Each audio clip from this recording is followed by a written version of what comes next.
Итгэлэгч Мария Луиза танд энэ өдрийн мэндийг хүргэе. Би танаас нэгэн асуултыг асуух гэсэн юм. Энэ асуултыг бас нэгэн хүн надаас асуусан. Намайг яагаад хэрэгцээ маань хангагдсан мөртлөө өдөр алган сүмд явдаг юм бэ гэж асуусан. Тэгээд Бурхныг хайдаг хүмүүс чинь хэрэгцээнд хангагдаагүй ямар нэг юм хэрэгтэй хүмүүс байдаг юм шүү гэсэн юм. Баярлалаа итгэлэгч Мария Луиза таны хариултанд. За тэгэхээр таныг яагаад хэрэгцээтэй зүйл байхгүй мөртлөө өдөр алган сүмд цуглд юм бэ гэсэн байна. Тэгэхээр Бурхан юу хүсдгийг та нар мэдэх үү? Бид нэр түүнийг өөрийнх амьдралынхаа өдөр болгон түүнийг магтахыг хүсдэг. Магадгүй бидний ихэнх нь заримд нь хэрэгтэй зүйл байхгүй байх. Гэхдээ Бурхан биднийг хүсдэг. Бид нарыг түүнийг магтахыг Бурхан хүсдэг. Учир нь Бурхан өөрийнхөө сүү алдрын төлөө хүн төрлөختнийг бүтээсэн юм аа. Бурхан хэн нэгэн түүнийг магтахыг хүсдэг. Жишээ нь Тэнгэр элч нар түүнийг магтдаг. Мянган Тэнгэр элч нар. Гэхдээ Бурхан тэр материаллаг бодит бие махбод түүнийг магтахыг хүссэн.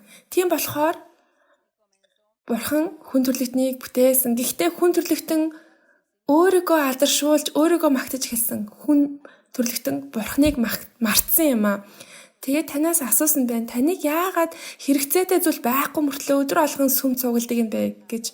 Гэхдээ магадгүй тань хэрэгтэй зүйл байхгүй ч бид нар энэ цуглаан дээрээ сүм дээр Бурханыг магтаж түүнд сүү алдрыг өргөхийг хүсдэг юм аа.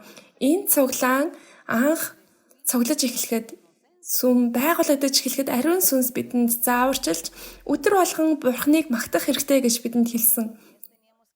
Өдөр болгон бас сүмийнхаа үүд хаалгыг нээлттэй байлгах хэрэгтэй гэж хэлсэн. Сүм гэж нэрлэж байгаа энэ газрыг энэ цуглааныг өдөр болгон нээлттэй байлгах хэрэгтэй гэж хэлсэн. Үүгээр Бурханыг магтаж байгаа хүмүүс өдөр болгон ирж түүнийг магтахыг хүссэн. Тэр үед бид нэр 4 хүмүүс л байсан. Тэгээ ариун сүнс биднэрт энэ зааврыг өгөхөд бид нэр өгж эхэлснээс хойш бид нэр өдөр болгон цуглаж Бурханыг магтаж эхэлсэн юм аа. Тэгээд бид нэр тэр үед бас асуусан эзэн хин нэгэн өвчтэй байгаад ирж чадахгүй бол яах вэ гэж. Тэр үед ч гэсэн хүн төрлөختөн хүн Бурханыг магтах хэрэгтэй. Тэр үед Бурхан ирээдүйд өөрийнхөө сүмийг өсгөн гэж амласан байсан. Тэгээд яг энэ сүмийн үүд хаалга нээлттэй байснаар Бурхан бид нар Бурханыг өдөр болгон цуглаж магтахыг хүсдэг юм аа. Үүнийг ариун сүнс бидэнд зааварчилсан.